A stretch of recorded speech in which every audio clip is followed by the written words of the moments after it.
continues to be Colorado quarterback Shedeur Sanders falling to the Cleveland Browns in the 5th round. And yesterday, the Browns released the moment when Sanders finally got the real phone call that he was waiting for. Take a listen. We're going to take you off the sword here, right, brother? Yes, sir. Let's do it. Hey, listen, you got to come in, you got to work hard, you got to earn your job, earn your keep. And it doesn't matter where you're taking, it matters what you do from this point forward, all right? Talented, I spent a lot of time with you, good kid.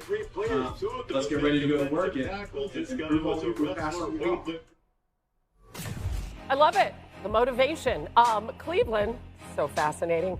They also took Dillon, Gabriel, of course, earlier in the draft in the 3rd round. So they're the first team to draft 2 quarterbacks within the first 5 rounds since Washington did it back in 2012 with a couple of guys you may have heard of, Robert Griffin III and the aforementioned Kirk Cousins.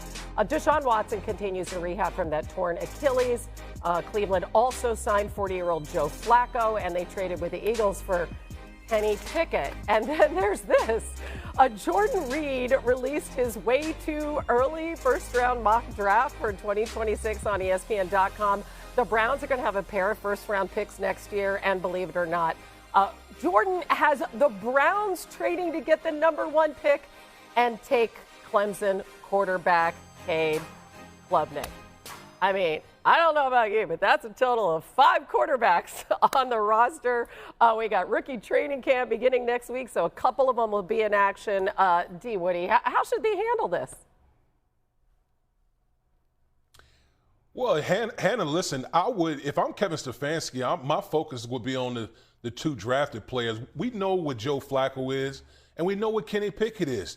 We know in 2026 they have 2 first-round picks. So I think for the Cleveland Browns, the priority should be trying to find out if one of these 2 rookie quarterbacks could be your long-term solution.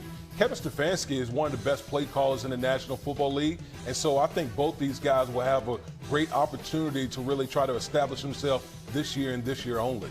Kind of, that's right. Like Joe Flacco's kind of like the Damien Woody of this show. You're going to have to load manage him because obviously he can't get through the whole season the way this guy can't get through the whole show. I digress. But I'm all in on Dillon, Gabriel, and Shedeur Sanders, and for 2 reasons. One, we just drafted them. Let's see what they can do. I think they're both, for different reasons, a good fit in this offense. But more fundamentally, Cleveland did an outstanding job, guys. They got Jacksonville's number 1 pick. When you're picking in the top 5 and you have a franchise quarterback, you have a massive amount of needs. I love Travis Hunter. I hate the value of that trade for Jacksonville. Cleveland very well could have a top 5 pick, Hannah. You have to know what you have in those 2 quarterbacks so you can make the best decisions for 2026 and beyond. Right. And I mean, going into camp, right? But it's going to start next week because we're going to see those 2 rookies. But, Mina, when you look at sort of the breadth, really the 4 available quarterbacks, we're not counting Deshaun Watson. Obviously, he's not playing. Who's the best fit under center, do you think, for them in week 1 right now? Well, I don't know yet, but I think what the Browns have to figure out is of this group, and I agree with Damien, by the way, I think the focus should be the young quarterbacks. Who fits the offense? Usually when there's a rookie quarterback, we say, okay, what kind of offense can they build around this quarterback tailored to his skill sets, Cam Ward, Jackson Dart. But that's not how I feel about the Browns. I think we know what this Browns offense is going to look like. It's going to be run first. They drafted 2 running backs, by the way, both of whom a lot. In Judkins and Dillon Sampson. And then they also added a tight end, Harold Fanta Jr. There's going to be a lot of multiple tight end sets. It's Kevin Stefanski's offense, going to be a decent amount of under center, play action. So I think for these quarterbacks, Sanders, Gabriel, Pickett, who can operate it? That's what I want to see. Who's better at executing play fakes, throwing on the move off of boots, handling those play fakes? Ball handling is part of this as well. Because I think for Cleveland, evaluating them through that lens is going to determine really who starts the most games for them this year. I mean, this is just a pattern, right? Since returning to the NFL in 1999, the Browns have used 40 different starting quarterbacks. The most in the NFL. I'm sure that doesn't come as a surprise. Okay, including Shedeur Sanders, there were 6 quarterbacks drafted in the first 5 rounds this year, just 2 first-rounders. As you know, the Titans taking Cam Ward at number 1 overall. The Jacksons trading up to get the Giants. I call them the Jacksons. The Giants. Maybe they will change their name after getting Jackson Dart. Ward joined Jim Kelly and Vinny Testaverde as the only Miami quarterbacks taken in the first round since the common draft era began. The Titans' Chigo Okonkwo talked about Cam Ward. He just brings that element, of a dog. you just got to dog at that position. I think, I've seen the video of, like the viral video of him and Shedeur training and stuff. And you just see the things he says, the way he carries himself.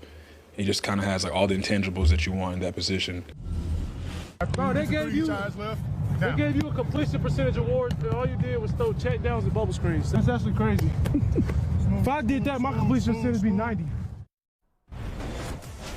Shedeur talking a little trash as Mikey T removes the glasses and gives us his take on what you know about Brian Callahan, how Ward fits into that offense. Yeah, Hannah, I work with Brian's dad, Bill, at the Jets, and as Damien knows, being on those teams, attention to detail is critical. I think Cam Ward will play with that. Will Levis had 16 interceptions a year ago. I don't think that's going to happen with Brian Callahan. And the movement that Cam Ward has, I think will be great.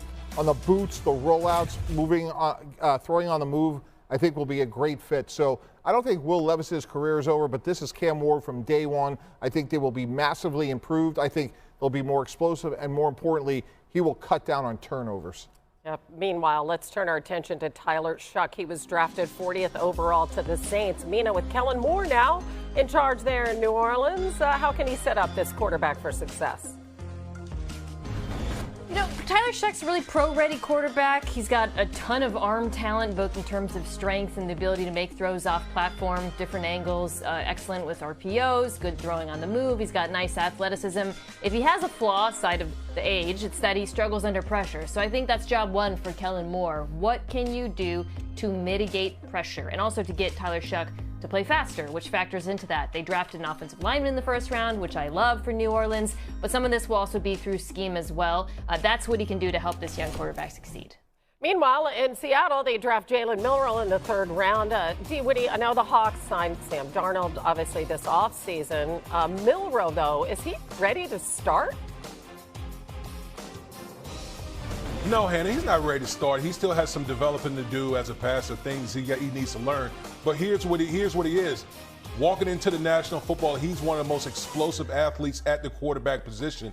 And so you, at Seattle, you can create packages, okay, for a guy like Jalen Milroe. And trust me, that right there creates headache for defensive coordinators, because that's something that you got to scheme and game plan for during the week. It takes away from actually preparing for Sam Darnold and the rest of the offense. So he'll automatically walk in and be an absolute threat running the football at the quarterback position, and that's going to add a different dimension to that Seattle Seahawks rushing attack. Yeah, Geno Smith obviously at the helm there last year. To give you a number from last season, our analysts give their take on whether that trend will continue. And we start in Vegas with the Raiders, who had trouble running the football last season. The silver and black offense averaging less than 80 rushing yards per game. Just 3.6 yards per carry last season. Both the worst in the NFL. They also lost 5 fumbles on designed rushes, tied for the most in the league. And as you know, they took Ashton Genty. He was Matt Miller's third best draft pick. So, Mina, how do you see him elevating that offense? Yeah, pretty safe bet that the Raiders won't be dead last at minimum next year. But I think they're going to be a lot better than that. And a lot of that, of course, has